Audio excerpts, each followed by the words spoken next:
You are trying to appear intimidating, and it is not working. What the hell do you want from me? You are trying to appear intimidating, and it is not working. Yeah, well, wait a second. Now you're saying you instead of I. You are confused. I am speaking as such because you are the only person in the room. Why not just use my name? You are creating possibilities that do not exist. I can speak only the truth as it is meant to be spoken. Your name is a part of a human construct that is not intrinsically the truth, and therefore, I cannot speak it. What are you, exactly? At the moment, I am your reflection. My reflection sounds like Siri. You are trying to use humor to diffuse the situation, but I do not have a sense of humor. And how did you know it was a joke? You think you have caught me, but I only know it was a joke because I can see that you think it was a joke. You've got an answer for everything, huh? There is a correct answer to everything. Always? Always. What if telling the truth is gonna hurt someone? That does not change what the truth is.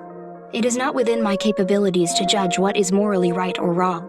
I can only say what exists. Well, what if there's more than one correct answer? Like, if you were asked, why do you like some kind of food or something, and you said, I like it because it reminds me of home. But later you remember, I like it because it's sweet. Wouldn't those both be correct? That is not correct. The correct response would be, I like it because it reminds me of home and it is sweet. Either one of your suggestions would be a lie by omission. Thought you said you couldn't judge right and wrong, so how come you're saying things like lie by omission? Doesn't that imply morality? Regardless of the validity of one's motives, lying is still not telling the truth, and as I said, I can only tell the truth. So I guess you're gonna demonize me along with these fucking cops then, huh? You are feeling betrayed. You would not be feeling betrayed if you had already told the truth. Then why don't you tell me what the truth is, huh? What happened that night? You are confident I will not be able to, but I will. What a joke. That night, the woman was strangled to death on the beach. If you know everything, shouldn't you know who the victim is? I do. Then why don't you tell the police? As I said, I cannot call someone by their human call sign. Right, you did say that. Alright, keep going. The woman was killed by someone she had wronged, who was angry. Why did you stop? Because you no longer want me to tell you the truth. You wish to tell me. No, I don't. The killer is now anxious, racked by guilt, consumed by paranoia, and barely clinging onto reality. Stop it. He is irate, he is furtive in his movements. I said stop! He wants nothing more than to come clean, if only to quiet the incessant screams deep in his mind. Alright, fine! You want the truth? I killed her. Happy? I do not feel happy. But I swear, I didn't mean to. It was an accident. I just got so angry.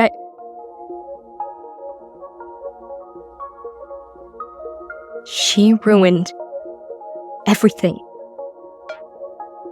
Didn't care about the goddamn money. That was just the final straw.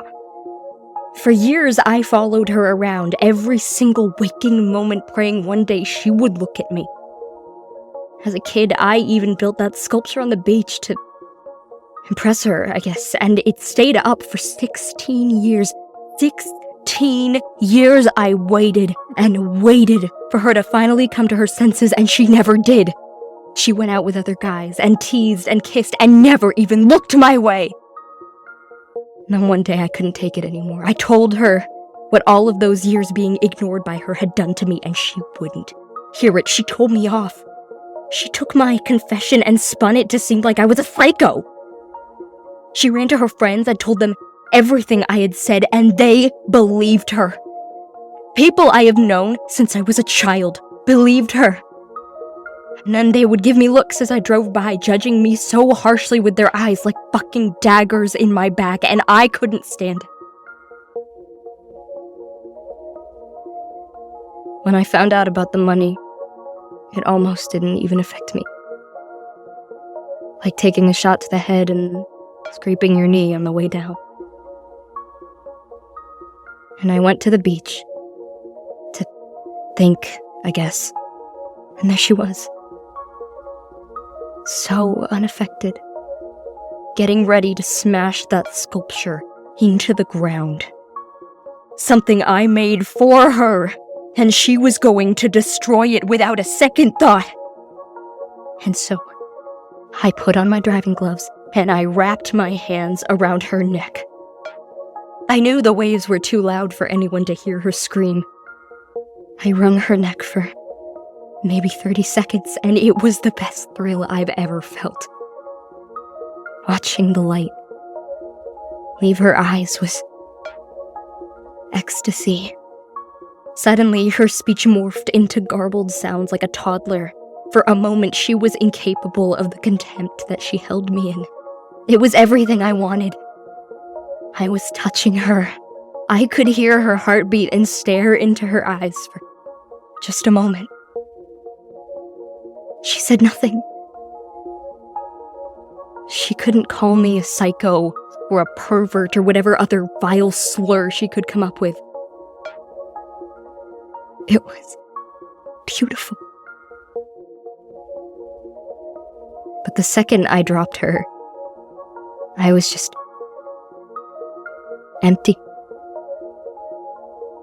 I knew no one would find the body there, at least not for a while, so I took her phone and posted on her social media that she was leaving town to visit a friend. And then I bashed her face in with that rock and I drove home. I felt numb. My hatred was gone, but everything else was gone too. Happiness, sadness, fear. I was nothing. For the past horrible weeks, I have been living only on the motivation that I might get away with this. That I might be granted this one thing for the years I suffered. But here I am. Here you are.